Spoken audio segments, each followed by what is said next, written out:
आज देश के प्रधानमंत्री का जन्मदिन है, उनका हैप्पी बर्थडे है, लेकिन आज उनके लिए सियासती खेल सही नहीं जा रहा है क्योंकि अरविंद केजरीवाल ने अपने सबसे विश्वासी मिनिस्टर को, आतिशी मरलेना को, अपने दिल्ली के तख्त पर बैठा दिया है।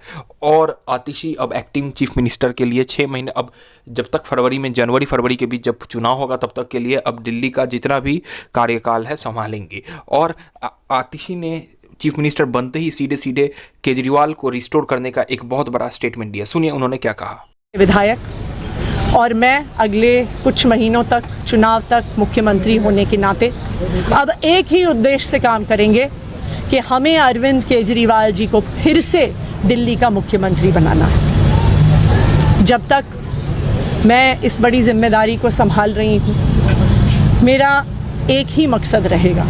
मुझे पता है कि भारतीय जनता पार्टी अपने एलजी साहब के थ्रू दिल्ली वालों के खिलाफ षड्यंत्र रचेगी। मुझे पता है कि वो दिल्ली वालों की फ्री बिजली रोकने की कोशिश करेंगे। मुझे पता है वो दिल्ली वालों के अस्पताल में फ्री दवाइयाँ रोकने की कोशिश करेंगे।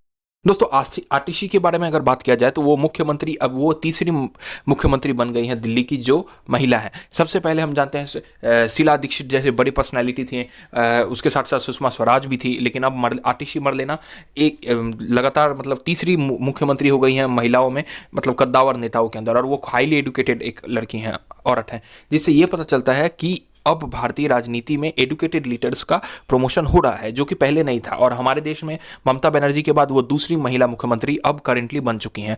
लेकिन जो मुद्दा अब भारत की राजनीति में सबसे अहम है, जिससे केजरीवाल की राजनीति टिकी हुई है, वो है कि अब केजरीवाल एक बार फिर आम आदमी बनकर रास्ते पर उतरेंगे और संघर्ष करेंगे। मत भूलिए जिस तरीके से ईडी सीबीआई ने उन्हें घेरा, चारों तरफ से उनके पूरे जितने भी टॉप मिनिस्टर से सबको जेल में भेज दिया गया, उनके राज्यसभा एमपी संजय सिंह को भी में भेज दिया गया।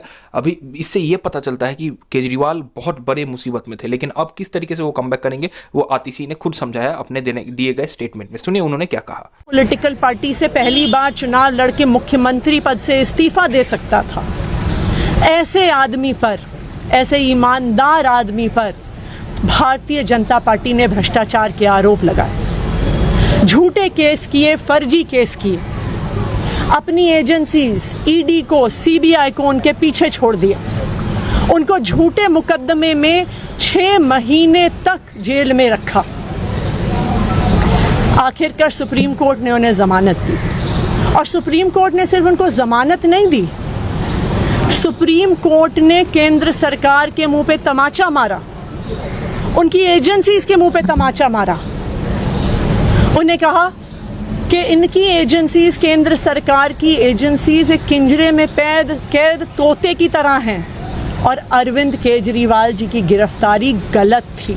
केजरीवाल ने तो पॉलिटिकल क्राइसिस को हैंडल करने के लिए अपने मुख्यमंत्री पद को त्याग कर अब एक बार फिर से एक नए सिरे से चुनाव लड़ने की तैयारी में जुट गए हैं। लेकिन जो मुद्दा अब अहम है वो है कि क्या वो अपना वो आम आदमी वाला जो उनका जो आम आदमी वाला जो राजनीति था, उनका कोई कैडर नहीं था, हमें नहीं भूलना चाहिए। उनका कैडर राजनीति में अगर देखा जाए तो वही सिंपल पर्सन का था।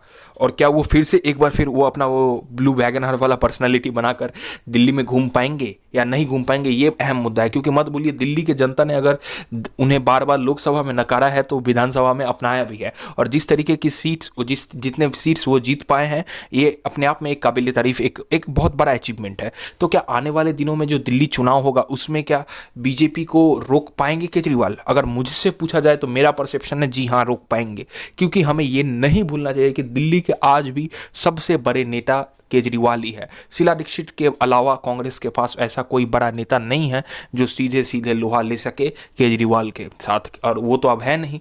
तो उसके अलावा बीजेपी के पास भी वैसा कोई बड़ा नेता नहीं है, और मुझे नहीं लगता कि मनोज तिवारी कुछ खास कर पाएंगे या फिर अन्य कोई बीजेपी का नेता केजरीवाल के स्तर का नेता हो। तो आशा करता हूँ मेरा ये रिपोर्ट आपको अच्छा लगा। ऐसे ही नए नए पॉलिटिकल रिपोर्ट्स के लिए कृपया आप मेरे चैनल को सब्सक्राइब करें। जय हिंद, जय भारत।